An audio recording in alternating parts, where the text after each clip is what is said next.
Today. If you've been following along, you know that I have been interviewing entrepreneurial men and women who have made giant leaps in their lives to do something that they love and to make the world a better place. Today I'm introducing you to an old friend of mine, Sharmin Wengender, who is a sparkly, amazing personality. She is a life coach. She is a motivational speaker. She is a health and wellness expert, and she is the host of her own radio show. So Sharmin is here today to talk about a lot of things. We're going to talk about how she came to be doing what she's doing and became the personal development expert that she is. And also, she's going to talk about her specialty, which is life coaching adults, teens, couples, children. She does it all. So thank you so much, Sharmin, for being here today. Well, first of all, thanks for having me, my beautiful friend. And you two are on a path. This trajectory for you has been amazing to watch. Very similar paths for you and I. So, and who would have thought back when we met, right? I know. Just interesting how our careers went in, polar opposites at one point, me a nurse and you a teacher at that point, right? Yes. And here we are. And our work is very similar in this world. And I love it. And I love that it brought us back together. I know. I feel so lucky to be having this conversation. Can you tell us a little bit about your journey, where you were to how you got to where you are now? Sure. My story is long, but I will, I'll try to summarize it because basically I feel like it was all very connected. So I'm a nurse, and when I was in nursing school, I wanted to study holistic nursing. And that was based on a little scenario that happened one day with a client, or patient rather. He had AIDS. This was back when we were still very afraid of AIDS. We were afraid to be near patients. I was a nursing student full of fear and anxiety. And I had been given this chart, and I thought, how in the hell am I going to do this? They're testing me, but nurses, they're young, right? So it's like the fit survive. And I went in there headstrong, and I said, you know what, I'm going to do it. And I went in, and the first thing I saw were the eyes of this patient, and they were full of loneliness and despair. And I'd never seen anything like it. And in that moment, I forgot that I was afraid. And I went in there, and I introduced myself, and I found myself trying to figure out what he needed. And I could tell right away he needed connection. I was just going to say he needed connection. Yes. Right? This is not intentionally bringing us to our subject matter, really. No, it's perfect. We can put a pin in that. So, so I held his hand, and I shaved him. I bathed him. I did all these things that in theory I thought I'd never get through, and I never even felt any nerves while I was with him. In fact, I lost track of time, and I realized, because nurses eat, they're young, you cannot be running late. So I realized I had to go. But he was holding my hand, and I thanked him because it had really been a profound experience for me. And I said, thank you so much. This was wonderful. And he wouldn't let my hand go. And he said, no, thank you for making me feel like a human being. And there defined Sharmin's career path, because I'm just a nursing student at this point, right? And then I realized mind, body, spirit is so connected, and that there would be no way in hell this man was going to get well if his emotional needs were not tended to. So physically he was getting everything he needed, but he was lonely and in despair, and it was palpable, and I knew that one could not exist without the other. Now, at this time, holistic nursing was woo-woo, new age. Yeah, I was going to say, what year are we talking here? So I graduated in 98. This was 95. Okay. Yep. So I was 95, early 96 even, maybe. I can't remember which. So I went to my preceptor and I said, I really want to pursue this. And she said, Sharmin, there is no one doing this. You're going to have a hard time coming up with a clinical. She said, you know something? She was working at Brigham and Women's, which I think most people know, that Boston hospital. She said, I've got a friend who is doing skin-to-skin care at Brigham's, and which is out there, right? This is so that the mom and the baby in the NICU, their heart rates and their vital signs will basically co-regulate with each other by having the skin-to-skin care. And so this was a very amazing methodology being tested in the NICU and brought by her friend. So she said, why don't you come up? I'll have you meet her, so on and so forth. It led me to this woman who helped me get connected with other people, and I graduated. They mentioned me at graduation, and they said, you know, because of women like Sharmin who are not afraid to pursue something new, we hope that someday holistic nursing is commonplace at schools. And it is, as you know, in medical schools. So nurses and doctors all learn about holistic nursing now. It's part of every, um, sorry, what am I trying to say? Like training program? Curriculum. Yeah, right. So that was really huge for me. But again, when you take a step towards yourself, the universe always conspires to help you. So you can see the momentum there as I took a step and pursued it, that these opportunities lined up. And I always followed that momentum. After I graduated, before I even got my degree, they asked me to speak at a conference for not my degree. I had received my degree. I hadn't passed my boards yet. And they asked me to speak to 500 nurses. I was just a kid. Wow. On the power of human touch. And these people are people who are, quote unquote, ahead of you in the game? Nurses. Yeah. Oh, these are seasoned nurses. Yeah. And these nurses and teachers, I think, have something in common in that they like to know, they like to be the expert. They don't necessarily want to have somebody come in and tell them something different. Is that true for nurses? Yeah, very true. That can be true very for teachers true. too. Yes. Yeah. So I spoke to these nurses on the power of human touch, connectivity, how important that was to emotional healing while you are physically healing. And so that's how that went. So flash forward, I had children, I stopped working, and I lost myself. Moms often do. Yes. Right? So I remember saying to my husband, I really need to find myself again. Figure out what lights me up, because I love being a mom, but a purpose-driven life is not about that. There's got to be something that is innate in me, right, creative to me, that is personal to me, that you should always incorporate. That kind of feeds the well, so that you always can keep giving. Because it fueled me to be a mama. But there's that identity piece, like, who am I really at the core of all this? What is my truth? Who am I when I dig deep? And I remember I felt most like myself in school, and that's when I did yoga. So that is, I thought, well, maybe when I do yoga again, if I start that, I'll get my peace of mind, mind-body balance. That's good. I'll reclaim that sort of peace. But as a mom, I knew I needed a big goal. So I said, well, sign up to be a yoga teacher, and that will keep you accountable, and that will, keep you on it. Otherwise, I'll stop going. The kids will have a need ahead of mine. Totally. So I did that, became a yoga teacher, and quite honestly, I think from the first class, people were saying to me, what were you saying in class? Because I was crying. Or could we go to coffee? Because whatever you just said really kind of stirred me. I thought maybe I could talk to you a little bit more. Coffee became a regular thing. My classes kept going to coffee. Right? And I was like, what is happening? And eventually I realized, again, the universe was organically kind of showing me this, how it could unravel and fold. And so I thought, okay, so they like what I'm saying, and I've got this psychology background, because it's psychology too, that was my minor, and so perhaps there's something to this. So I became a life coach. I got certified as a life coach and incorporated that in my yoga classes as I was building my coaching career. And quite quickly, that was I was doing better with my coaching career financially than I could ever do with yoga.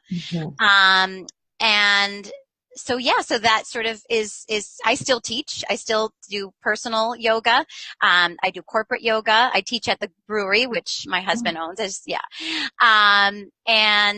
But my coaching career kind of became the thing. I mean, you have to make choices. You can't have your hand in 100 hats at the same time. Right. What I skipped over is that I started my own studio too.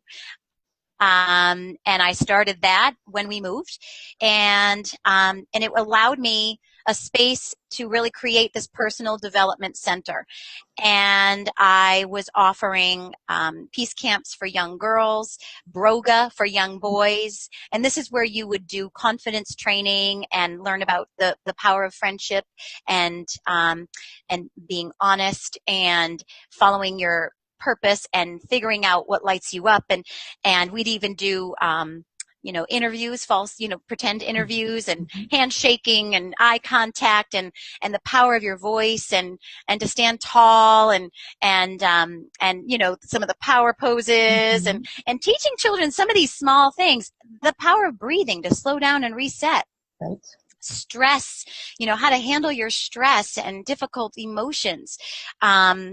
So vision boards, journaling, all these things. So that was great. We would do workshops with women where we would tackle all kinds of topics that come up. And we would sometimes watch movies and discuss them, because there's a lot of incredible movies, that sort of help you shift the way you're thinking.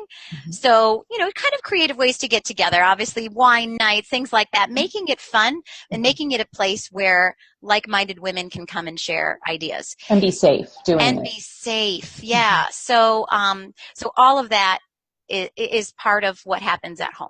Yeah. Which is the name of your business, Home. Home, yes. Because it's within my home. So we purchased this house that was too big for us, and my mother said, Sharmin, why don't you have that be your yoga studio? Mm-hmm. And I was like, that's crazy talk. And I went to bed that night, and the floor in my studio is actually heated. And I thought, wait a minute, it's this beautiful space, built-in bench for storage, for mats, etc. There are several living rooms in the home. We don't need this one. It has its own entrance.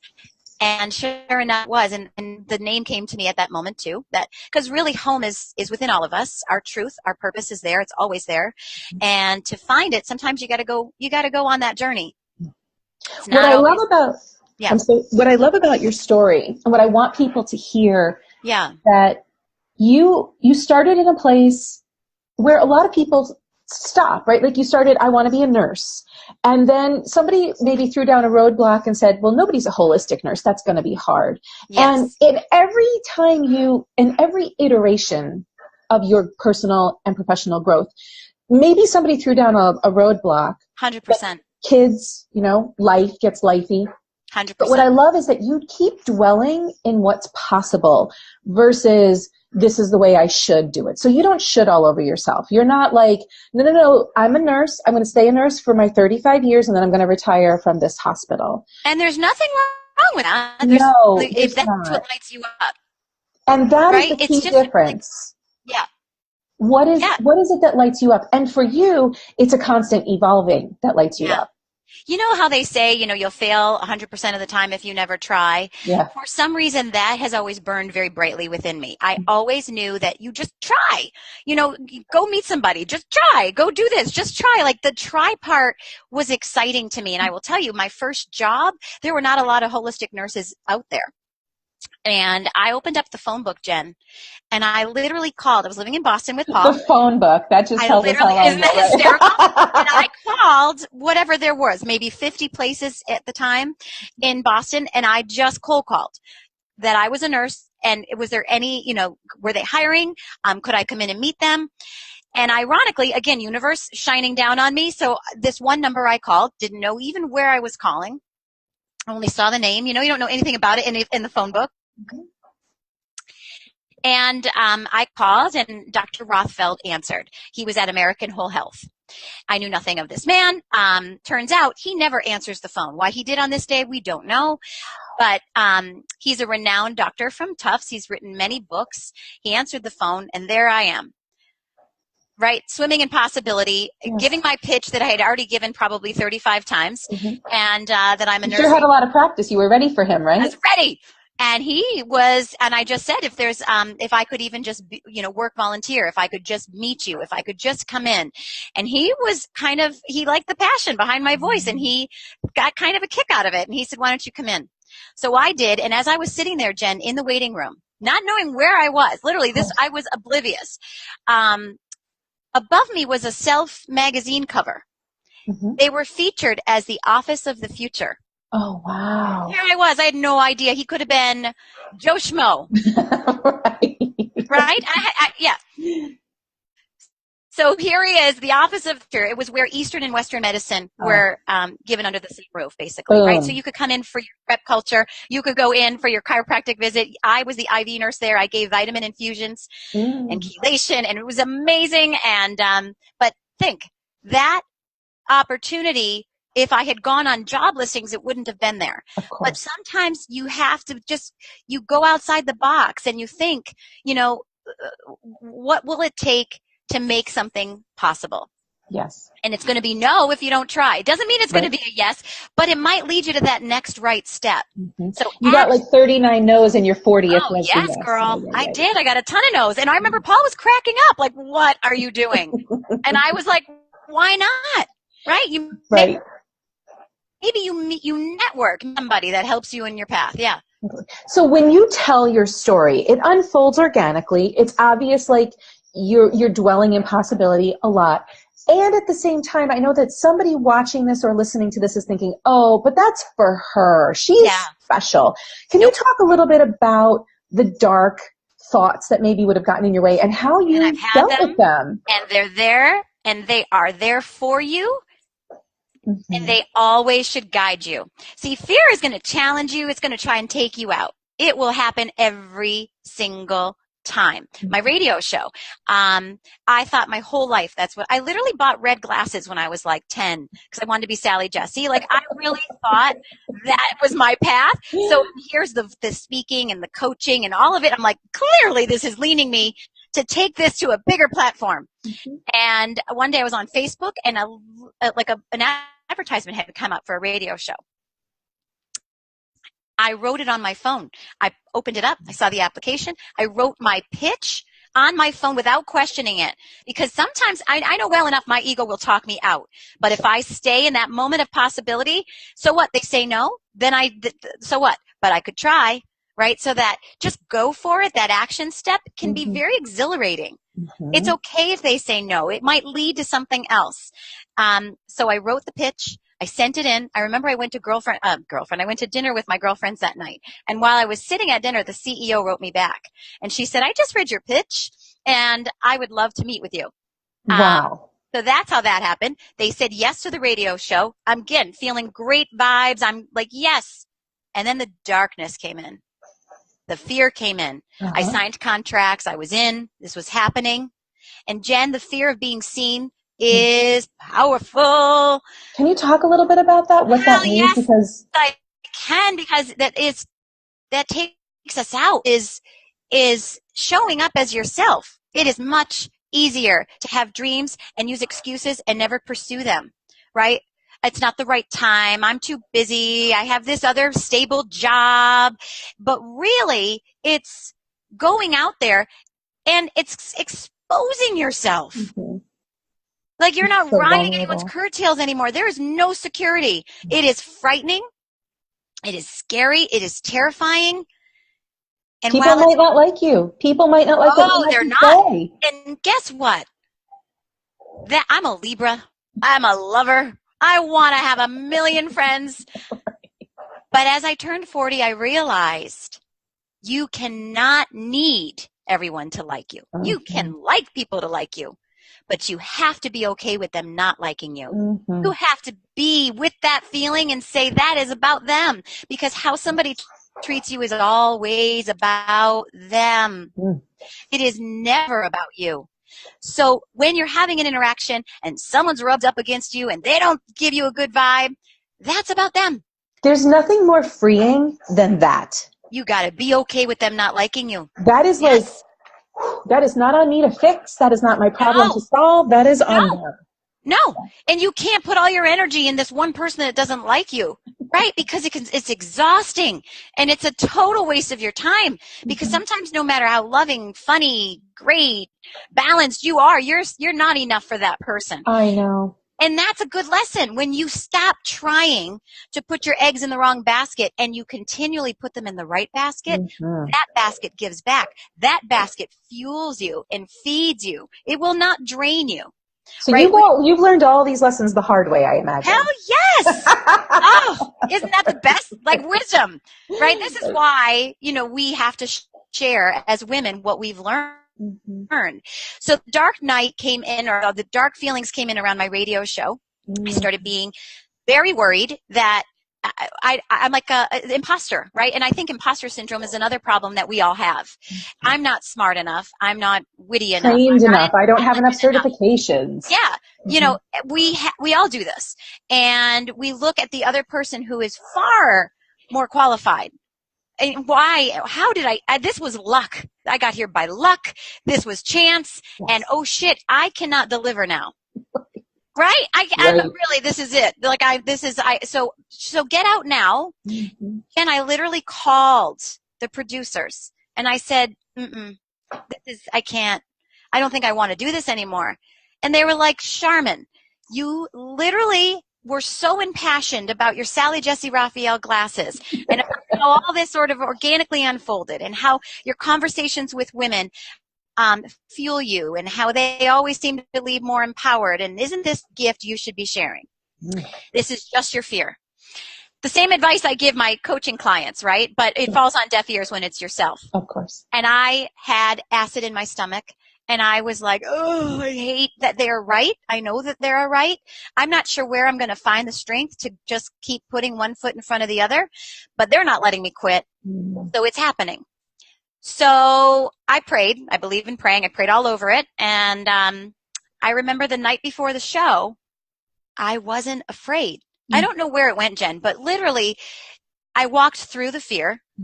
And man, is that the coolest, most empowering, badass, fucking warrior feeling there is on the planet.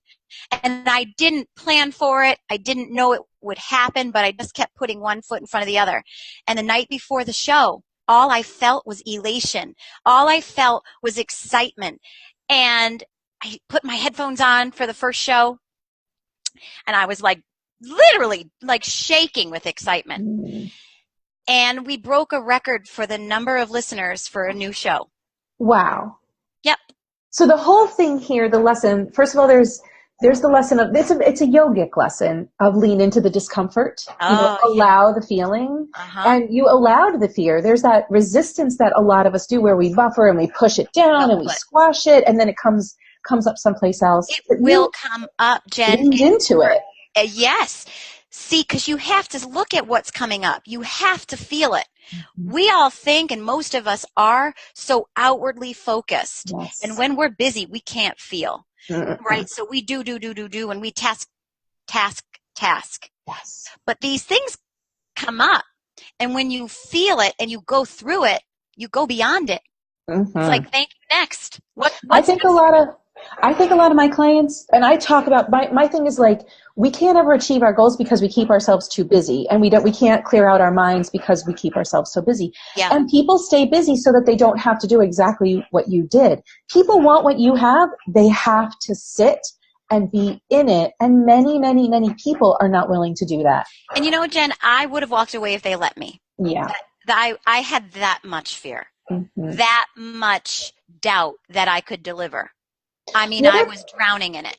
The other thing that you spoke about was being at the mic that first day and like vibing with excitement. I can feel it now.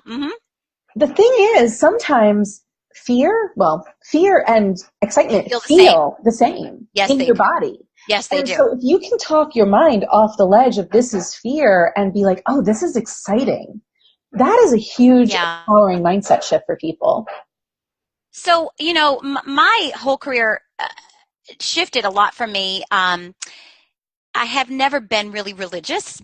I'm still not, but I'm very spiritual. And I think that we're kind of, as a culture, having a spiritual awakening, right? I think things are really shifting in that direction. And I love that. As a life coach, unexpectedly, well, even before I became a life coach, this is part of my path, we had a friend pass away unexpectedly. And he was 40 and he was perfectly healthy. And then he had a catastrophic heart attack. And what that told me was, we never know how long we're going to have. You have to live right now. And literally I'm sitting at my desk. I'm going to show you. And this was 2010.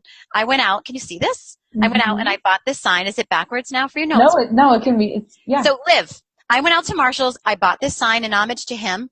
And I said, I will live every day fully. Right? Seeking a purpose-driven life, like for my children, not everyone's a mother, but those of us that know that they are going to emulate you. Sure. And I have 3 daughters. They're more likely going to emulate me than they are their dad. Their dad is amazing and has taught them and will continue to teach them amazing things. But there's that mother-daughter. They're looking to see, how am I doing this? And there was a time where I said I lost myself, and I think that happens to every mother. And I thought, and that's when Dave passed, by the way. The correlation there is that's when Dave passed. And I said to myself, they're going to copy me. And while I think they'll make great moms, do I want them to feel lost and moms, right? No. So I need to reclaim my sense of self so that they see mom can be a mom and have this purpose-driven life, like really define who she is and what lights her up, so that they always do that. Right. So because, that changed the course of my path. I'm wondering how all of this has brought you to work with, adults and women makes sense, right? Yeah. But you're also now working with teens and children. And can you talk a little bit about the connection that why connecting is so important with teens and children specifically? Well, our tools is really, our whole life we start to develop our tool chest. And if we've never learned how to deal with stress and difficult emotions, we really always fumble. And we know plenty of adults who are still fumbling. Myself, I still fumble. We're human.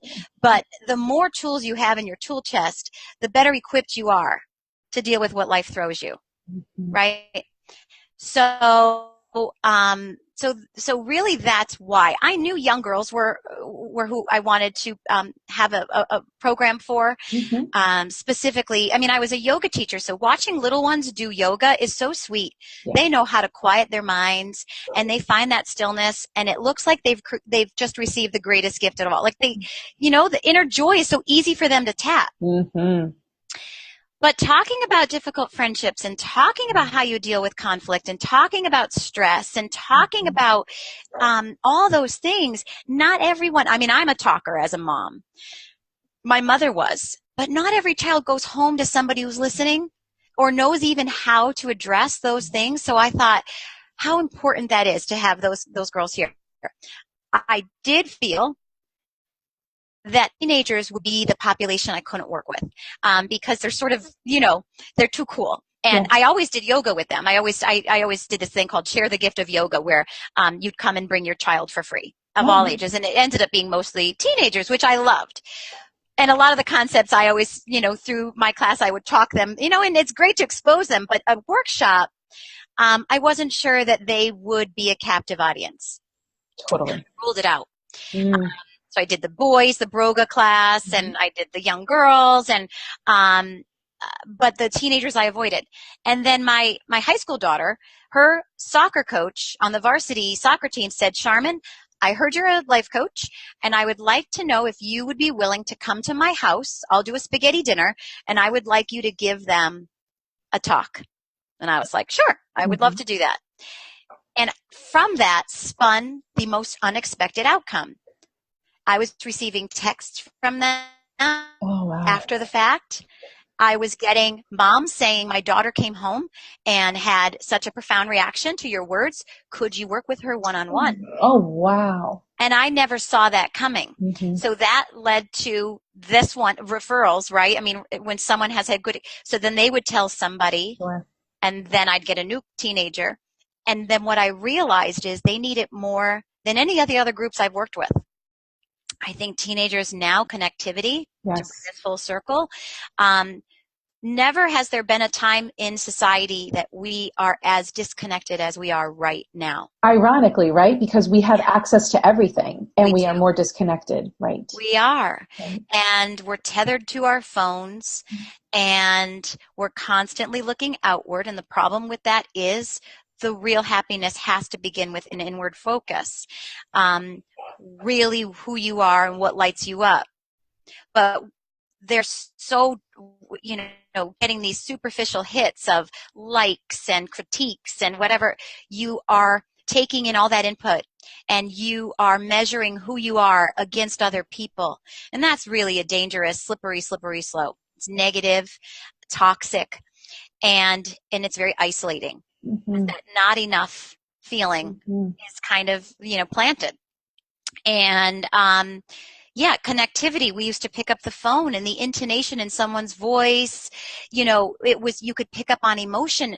It's misread in texts, right? So even breaking up with somebody, do you remember how hard that was?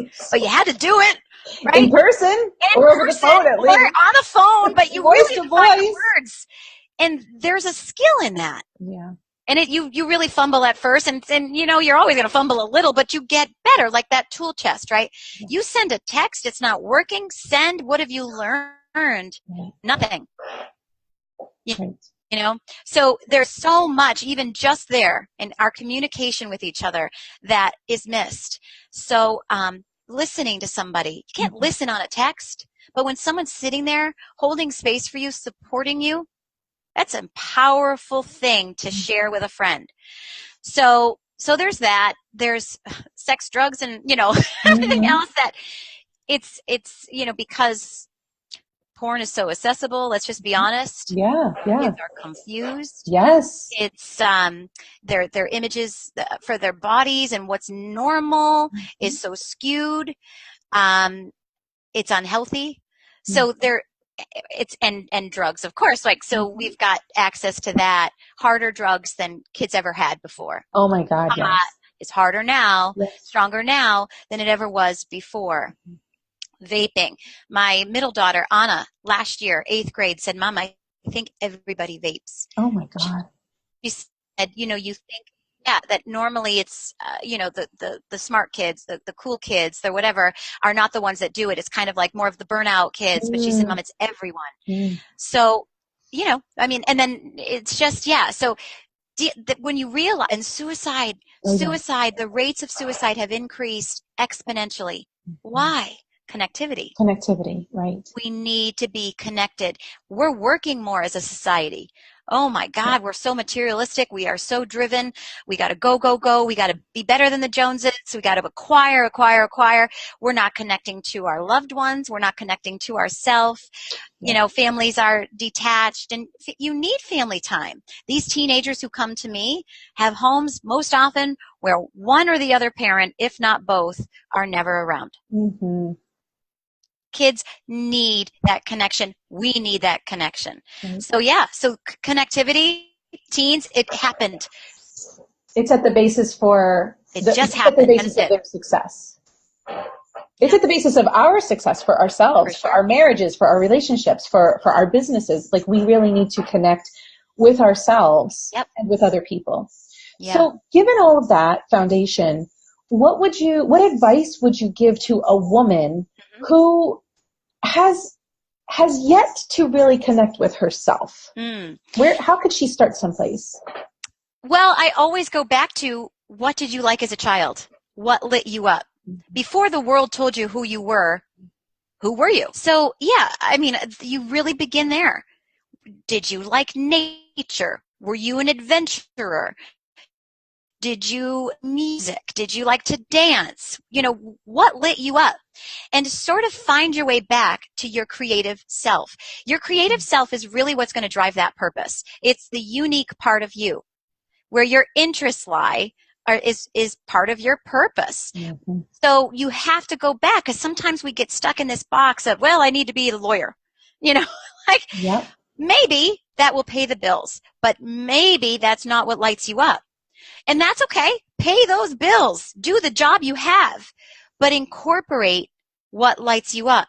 So maybe you start taking that guitar lesson, and maybe, you start taking that painting class, and maybe you start writing that book you always dreamt about. Maybe you start traveling and journaling about it, because when you take a step towards yourself, your true self, who you are at home, then the world will conspire to help you. Absolutely. So these opportunities were no accident in my life. I was really sitting in my purpose and in my truth. And when that happens, opportunity opens itself up. But you have to be quiet, right? You have to be quiet to allow that to happen, right? So much, because when, for example, you're running late for work and, you spill the coffee on your way out, and, you're panting, because we all shallow breathe when we're stressed out.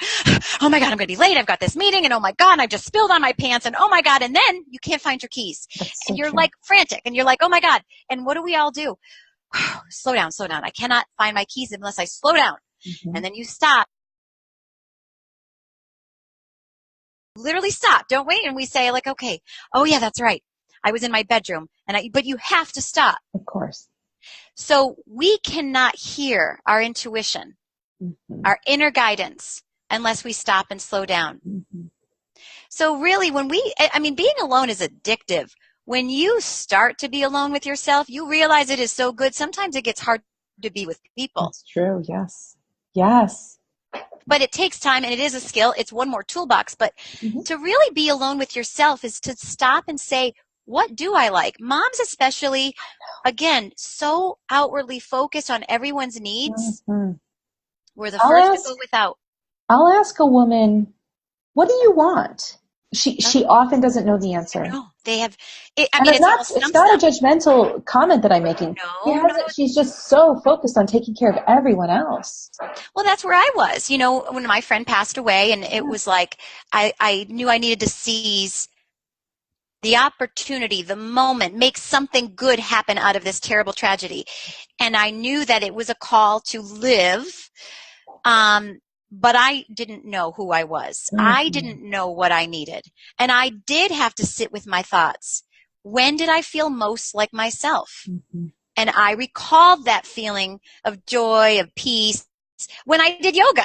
So I was like, hey, I'm not sure this is it, but I'm going to take a step and try that. And if that's not it, I'll keep looking, right? Yeah. And so that's how it is. But you got to get quiet.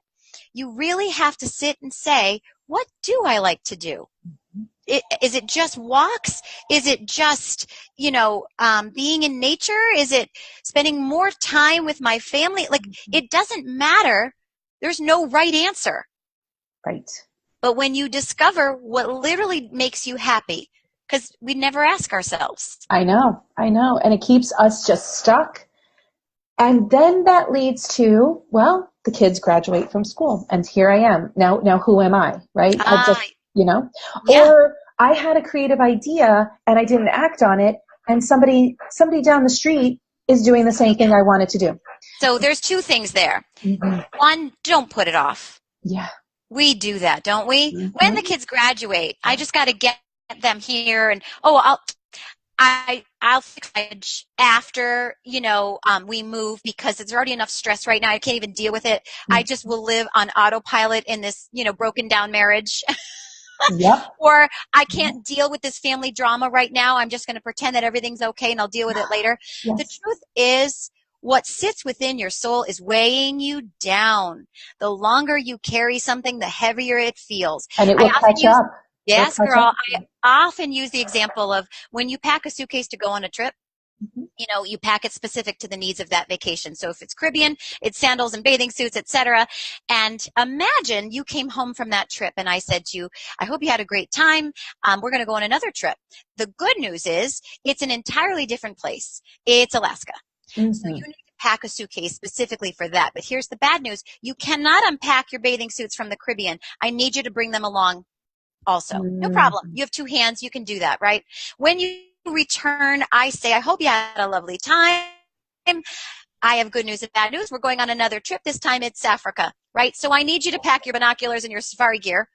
The bad news is I need you to bring your other two suitcases. Well, you're creative. You can carry a backpack and it's not a problem. It's cumbersome, but you go, right? It's a free vacation and it's different and it's something to do. So you do it. When you return, you can imagine the story goes, there's a fourth trip.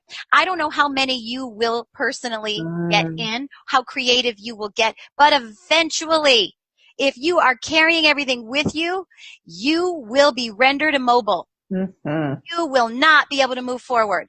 It'll be too heavy. It'll be too much. It is time to unpack that shit. I've literally never heard that metaphor before, but it's perfect and I love it. Because you carry it around for a while and then you won't be able to. And it's just that's a beautiful metaphor. Yeah, picture it, right? At first you're like, I got this. I can still carry it. But eventually you're like, I'm not going anywhere. This sucks. That's right. It's too heavy. That's right. It's not worth it. Sharmin, you have given us so much useful. This was like a great life coach session that you just did. Girl. It was so wonderful. Well, together we worked off each other, and I knew it would happen that way. How can people follow you, listen to you, be in touch with you, work with you? Yes, absolutely. So I have a website. Go visit me at the website. The address is sharminhome.com. Okay. SharminHome.com. Okay. You can call me 617-429-0661. I do a free 30-minute trial session. So you kind of feel what a session feels like. Typically sessions are 1 to 5 sessions, but Some people do much more, and some people, they've stopped. And you can decide what you need. But see, that's the thing. You do decide what you need. Mm-hmm. No one else can tell you, right? Right. Power is in you. And you are the angel that will save yourself. It's not going to be anybody else. Right. It's action. What you just said is important for people to know when they're working with a coach. A good coach is going to help you discover what's in yourself. They're not going to should all over you or, tell you what to do. It's really it's like holding space, holding a mirror for people, asking really great questions. And I think a lot of people are afraid of coaching. It's a different model than therapy, and they need to know that, the work is work that you have to do. As a coach, you and I are not doing the heavy lifting. They have to do the heavy lifting.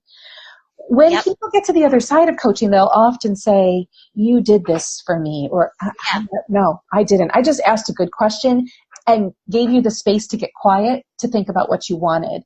So I want people to know that when you work with someone, they fundamentally change. Their lives transform, and it's them doing the work. We are always within us is the person we are meant to be. Mm-hmm. It's never gone. It doesn't disappear. It doesn't take a leave of absence. It is there within each of us at this very moment. It is not hard to find it either. Honestly, how often do women sit there and say, what makes me happy? That simple question can open many doors pretty quickly. And then when you take a step towards it, it leads to the next right step. Absolutely. Right? So a couple of things, and in a relationship, we're talking about connectivity. Mm-hmm. In a relationship, there's two people. When one stops working, the relationship will crumble. Mm-hmm. Right? And that is because no matter how much the other person is trying or working or trying to salvage the relationship, it's not enough if you cannot carry the weight of two people. Forever. You can't do it forever. You might be able to do it for a little while, but it doesn't work forever. No. But the interesting thing, and we know this about relationships, or sometimes we don't know this, and clients need to understand, right? Because they think, but I'm loving him so much and he doesn't love me. Well, how's he doing? Or how's she doing? It takes two. But what I think is really more critical and more fundamental is the relationship with yourself. Mm-hmm. You cannot go on autopilot and have a happy, joyful life. I totally agree. That's why I wanted to have this conversation with you so that people could hear it from somebody who's far more experienced than I am and has a big reach and is doing this work, and it just channels through you. I want people to see that, like, even just listening to you makes people feel better. Even just hearing the words that you have to say, they get in there. And that's those seeds that you plant are so vital. So I want people to be able to connect with you. Do you have social media that people can follow you on? I do, but I'm not super active on social media. The truth is, Jen, again, the power of referrals. Yes. I don't do a lot to build my practice because I only try to have 5 clients at a time. Mm-hmm. The reason why is I really like to have full, almost like your children, right? You want to love them unconditionally, and you really want to see them transform. Right. So sometimes, like I've had this one client, it's over a year now so I've only had 4 spots in rotation. Right. So I don't really promote it until a spot is open, and it's usually quickly filled. Yeah, good for you. And I like that. Right. No, and I love that, and it's beautiful. But yeah, so that's it. So social media, I am on Facebook. I have Sharmin Home. It's on Facebook. Find me on Facebook. Okay. And I am on Instagram as well. I'm not even sure my handle right now because I can hardly use it. I am not a huge fan of social media. Good for you. I'm not. And I know that that's where we're at. Sometimes, and I will say this too, we have to be so careful to stay on our own mat. Yes. I have so many talented friends in this field that are doing such great things in the world. And it can be intimidating to see somebody's trajectory. If they feel like they're surpassing me or doing it in a new and an interesting way, it can stir me up. So what I have found that is, even though I love and respect the work that they're doing, I don't want to watch, because I don't want to do it their way. I want it to do it my way that feels right to me. And I think this is advice that really, really applies to no matter what work it is that you do. Try not to look at the other ways that people did it. Figure out how do you like to connect with people? What results are you looking for? What is a step that you can take today that is towards that? Right? Which brings you back to connecting with yourself. Not the compare and despair mentality, but what do I want? How do I want my business to look? Look at how people run their businesses. It to me, it does me a disservice. It muddies your waters. I get it. Yeah. I really get it. I try not, and I try to support by liking and stuff, but I don't want to watch, because I don't want to replicate their way. I need it to be my way. I love that. If I'm always dialed in, then I'm always following my intuition, right? And that will never steer me wrong. I love it. Thank you, Sharmin. This is such good stuff. So helpful. I appreciate your time today and all of your wisdom. And oh, what a pleasure to talk to you. Thank you so much. Thank you. You too. Thanks for having me. Absolute gold. This is what we do. What did you just say? I said it's absolute gold. Thank you. Oh, right back at you. Girl, we are one and the same. We're doing the same work in the world. And I think, we women, this is our time. Rising. People need it. People need to be supported. Yep. Women are rising, and strong women know that we rise together. Yes. Yeah. Yay. Well, thank you, Sharmin. I appreciate it so much. Mwah, mwah, mwah, mwah. Bye. Okay, bye.